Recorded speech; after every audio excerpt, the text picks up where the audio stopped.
আপনারা যে আলুগুলো দেখতেছেন না, যে আলু আলু একটা বস্তায় আলু আছে 50 কেজি। আর আলুর বর্তমান দাম হলো 4 টাকা কেজি। সুতরাং এক বস্তা আলুর দাম হলো 200 টাকা। আর এই 200 টাকার আলু ওই যে দূরে মাঠ থেকে নিয়ে আসতেছে, ওই যে দূরে মাঠ, ওই যে মাঠ থেকে এইখানে নিয়ে আসতেছে। এক প্যাকেটে ক্যারিং খরচা 10 টাকা। তাহলে কত থাকলো? আর 190 টাকা।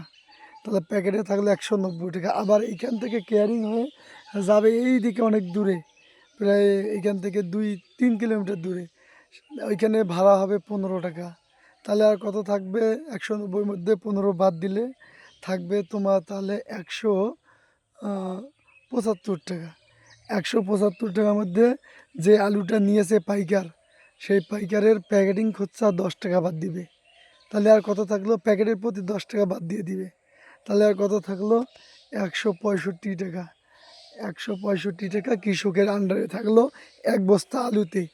আর এইখান থেকে আলুর বীজ, তারপর লেবার, তারপর এইখান থেকে থাকলো তোমার সার, সমস্ত কিছু, তারপরে জমি, সমস্ত দিয়ে দিয়ে এই বছরের হিসাব করে, গরমিল হিসাব করে বোঝা যাচ্ছে প্রতিটা কৃষক তার নিজের যে জমির যেইটুক জমি আছে সেইটুক জমি কারোর কাছে বন্ধক রেখে তাকে কেরালা যাইতে হবে।